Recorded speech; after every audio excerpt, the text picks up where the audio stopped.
Good noon all. Today discuss about the PDP, plant design and plant engineering.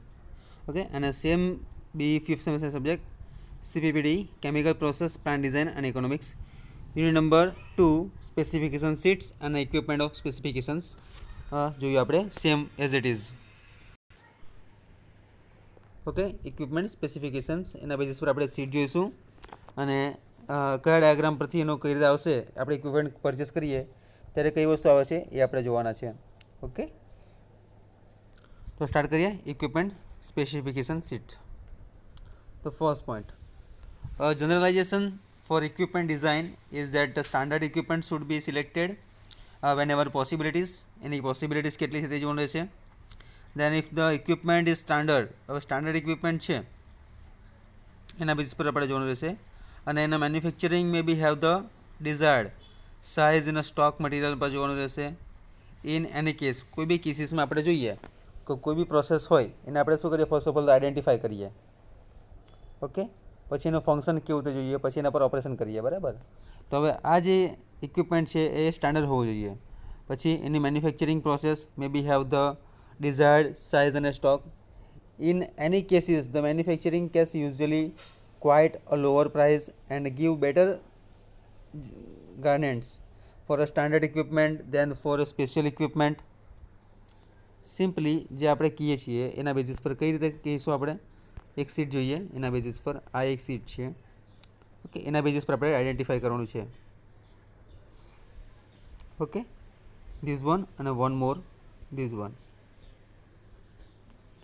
Okay, A heat exchanger અને distillation column આપી છે area સીવ tray column. Distillation કોલમમાં આપણે tray use કરીએ છીએ એના basis પર આપણે જોવાનું છે. Okay, this is the simply equipment specification sheet. Let us continue. Generalizations for equipment design is that standard equipment should be selected whenever the possibilities. If the equipment is standard and the manufacturer may have the desired size in stock, in any cases the manufacturing can usually quite a lower price and give better guarantees for standard equipment than the for specialized equipment. એના basis પર આપણે જોવાનું રહેશે. Before a manufacturing is contact, the engineer should be evaluate the design needs and prepare a શરૂઆતનું કાર્ય, જે specifications છે ને કઈ કઈ વસ્તુ આવે છે એ જોવાની રહેશે. and then the sheet for a equipment. હવે ટોપિક પરથી જ ખ્યાલ આવે છે કે સ્પેસિફિકેશન શીટ્સ અને એના ઇક્વિપમેન્ટ કયા કયા આપણે યુઝ કરવાના છે. એમાં આપણને સ્પેસિફાઈ કઈ રીતે કરે, કેટલો ડાયામીટર છે, એની રેન્જ કેટલી છે, કઈ રીતે કાર્ય કરશે. Okay, then before a manufacturing is contact, the engineer should be evaluate the design need and prepare a preliminary specification sheet for the any equipment. This preliminary specification sheet can be the by engineer as a basis for the preparation of the final specification, or it can be sent to a manufacturing with a request for suggestions and fabrication informations. Any preliminary specification sheet also equipment should be the following. હવે આ જે point છે ને આપણે follow કરવાના છે, this 1 to 9 point. Okay, એના basis પર આપણને ખ્યાલ આવશે કે ઇક્વિપમેન્ટમાં સ્પેસિફિકેશન કઈ રીતે હોવું જોઈએ.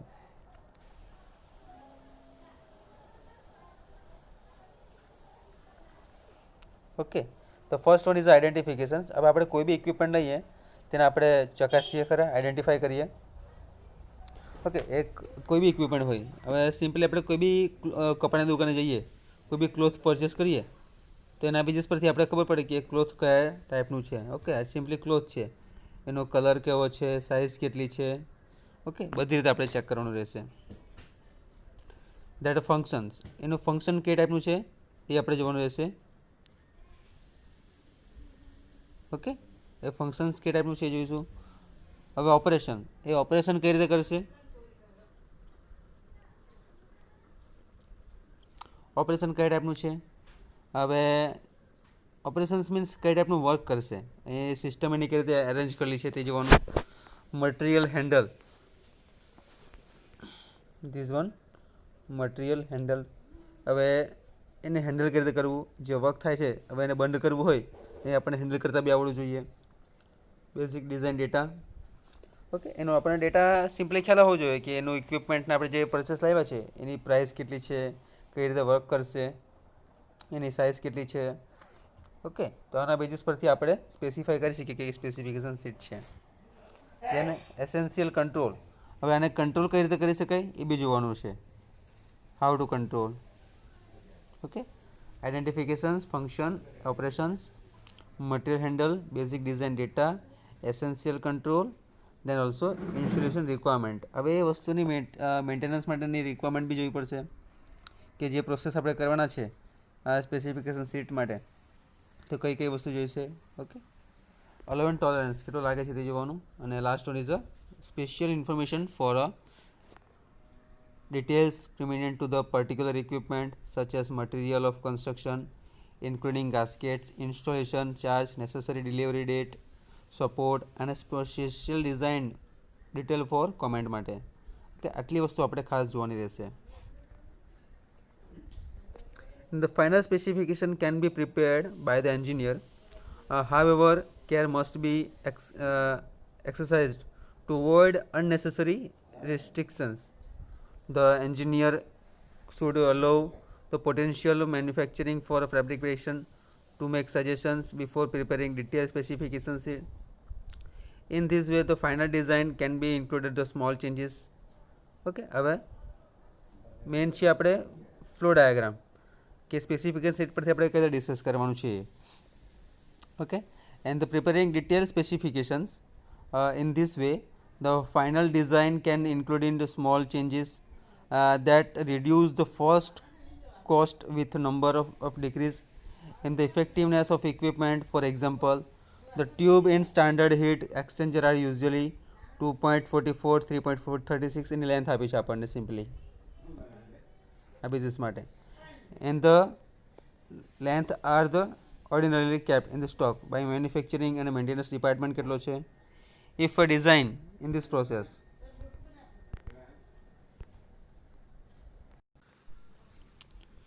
that can be the specification sheet or a CUT destination column.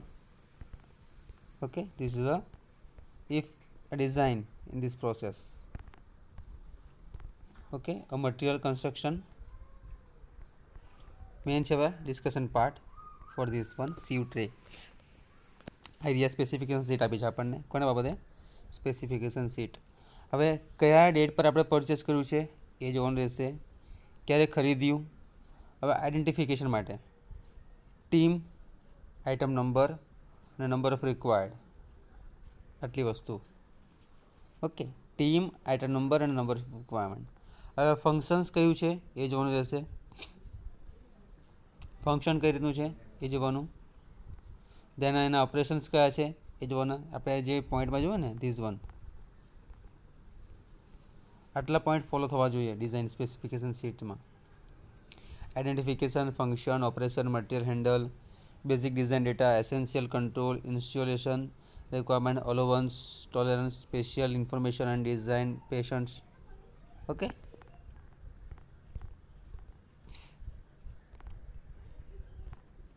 that could be material handle any quantity, composition, temperature આટલી વસ્તુ ખાસ.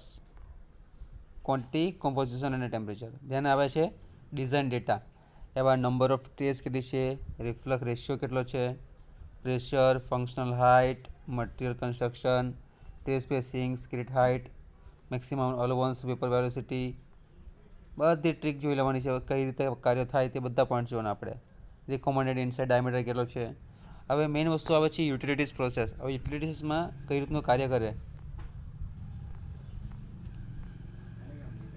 યુટિલિટીઝમાં એ કઈ રીતનું કાર્ય કરે એની પ્રોસેસ કઈ છે, કંટ્રોલ કઈ રીતે કરી શકાય, ઇન્સ્યુલેશન અને ટોલરન્સ, અને લાસ્ટમાં કોમેન્ટ એન્ડ ડ્રોઈંગ.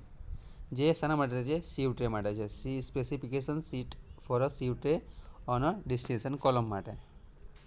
બરાબર, જે આ રીતનું કાર્ય કરી શકે છે જનરલાઇઝેશન ફોર્મ માટે.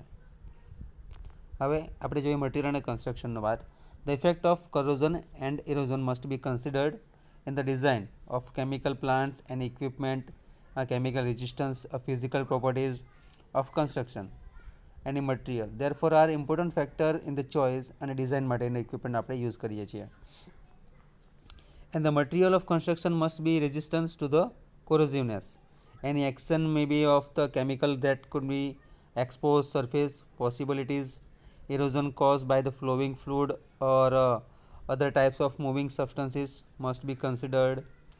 Even the through the materials and construction part maybe have adequate chemical resistance, structural strength, resistance to physical or thermal shocks માટે. ઓકે, આપણે જે કન્સ્ટ્રક્શન યુઝ કરીએ છીએ એના માટેની માહિતી આપી છે આપણને. If any there the doubt on the considering suitable material for construction or equipment, a reference should be made to the literature or a laboratory test માટે should be carried out under conditions similar to the final operating conditions. The result from the laboratory માટે જોવાનું. Okay, આ જે આખો part છે એ material અને કન્સ્ટ્રક્શનનો છે. ઉપરનો જે પાર્ટ છે આખો સ્પેસિફિકેશન શીટ, એમાં આપણે જોયું કે કયા ટ્રે માટે કીધું છે, સીવ ટ્રે માટે કીધું છે.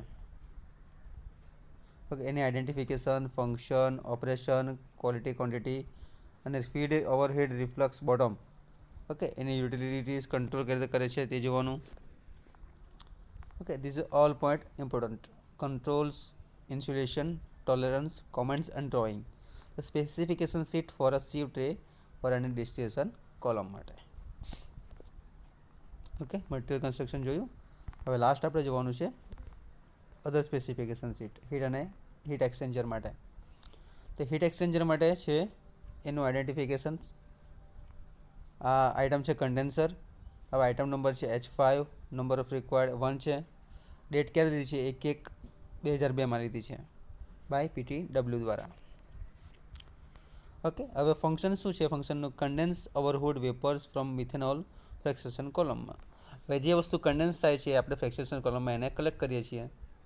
Okay, this the main part for a condensate overhead vapours from the methanol fractionation column. Operation શું છે? કન્ટિન્યુઅસ ઓપરેશન કરે છે, સ્ટેજ વાઇઝ નથી. હવે ડિસ્ટિલેશન કોલમમાં સ્ટેજ યુઝ કરે છે એ સ્ટેજ વાઇઝ ઓપરેશન હશે. હવે સીવ ટ્રે જોયું આપણે, એનું ઓપરેશન કઈ રીતે હશે? Stage wise.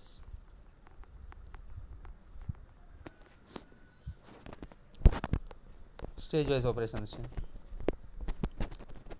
ઓકે, આ કન્ટિન્યુ છે. હવે ટાઈપ કયું છે એમાં? હોરિઝોન્ટલી આપ્યું છે, ફિક્સ ટ્યુબ સીટમાં આપ્યું છે, એક્સપાન્સર રિંગ સ્ટીલમાં આપ્યું છે. હવે ડ્યુટી કેટલી છે? 1000 kilowatt, outside area 44 metre square. Then the tube inside, fluid handled, cooling water, flow rate 0.025 meter cube per seconds, pressure 240 kilopascal છે એનું, temperature 15 to 20 degree Celsius, 25 degree Celsius. Head material જે carbon steel છે. Okay, એ આટલી વસ્તુ ખાસ યાદ રાખવાની. હવે ટ્યુબ કઈ રીતનું છે? ટ્યુબ માટે જોઈએ 0.0254 મીટર ડાયામીટર આપ્યો છે, 14 BWG. 14 BWG and the 0.03175 meter centers for a pattern delta માટે. And a tube each for the length is 2.44 meter માટે. This one. હેડ મટીરિયલ કેટલું છે? આટલું છે. ટેમ્પરેચર 15 થી 25. હેડ મટીરિયલ કાર્બન સ્ટીલ માટે. Okay, that could be shell side એની કેટલી છે તે જોઈએ. ફ્લુઇડ હેન્ડલ મટીરિયલ વેપર માટે યુઝ થાય. ફ્લો રેટ કેટલો છે એનો?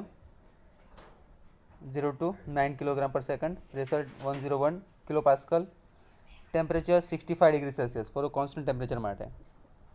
ઓકે, હવે સેલ કઈ રીતનું વર્ક કરે છે તે જોઈએ. 0.56 મીટર ડાયામીટર છે, એ 1 ફિઝિસ માટે છે. હવે transverse baffle for a tube support required માટે, લોંગિટ્યુડિયલ ફ્લુઇડ્સ બેફલ અને સેલ મટીરિયલ આ ટાઈપનું છે. And then the utilities process આપી છે એ જોઈએ. હવે કુલિંગ વોટર ટાઈપની પ્રોસેસ છે. અનટ્રીટેડ કુલિંગ વોટર કંટ્રોલ કઈ રીતે થશે? તો cooling water rate control by vapour temperature in a vent line માટે. ઇન્સ્યુલેશનનું છે આ એક 0.051 metre rock crock for equivalent એની વેધર ટેપ ઓર ધ ફ્યુડ. ટોલરન્સ કઈ છે? Tubular exchanger manufacture association, TEMA. નામ યાદ રાખજો, ફૂલ ફોર્મમાં પૂછી શકાય 1 માર્ક્સમાં. સ્ટાન્ડર્ડ માટે છે. અને location and size for lines for outlet shown in a drawing. જે પ્રમાણે તમે સીટ ડ્રો કરશો એ રીતે આવશે. જે આગળની સીટ આપી છે તમને એક્ઝામ્પલ આપી છે કે આ રીતનું એક આઈડેન્ટિફિકેશન હોઈ શકે, અને એક એક્ઝામ્પલ આપ્યું છે તેમાં બધો ડેટા તમને આપ્યો છે હીટ એક્સચેન્જરનો. Okay, the specifications called by for a tubes અને ધ લેન્થ આપી છે એની પ્રોપરલી કઈ રીતે હાઇટ આપી શકે. ઓકે, એનામાં કેટલા મીટરની ટ્યુબ હોઈ શકે, એમાં હીટ એક્સચેન્જરનો લેન્થ કેટલી છે, રિપ્લેસમેન્ટ ક્યારે કેટલી છે, કેટલી વખત કરી શકાય, ફિગર આપી છે એની. ઓકે, તો બંને ફિગરમાં આપણે જોયું કે કઈ રીતનું કાર્ય કરી શકાય. Then main point for this line, this one to this one. However, to certain types of equivalent involving unusual or extremely operating conditions, the engineer may be need to the extended the specifications to include additional details of the mechanical design and location, size of outlets, support and other essential fabrication information can be presented with the specification in the form. અને comment અને drawing માટે આપણે એનો use કરી શકીએ છીએ. Okay, this was simply discussion part for a specification sheet અને equipment for a specification sheet. Thank you so much. Next લેક્ચરમાં આપણે નેક્સ્ટ ટોપિક જોઈશું.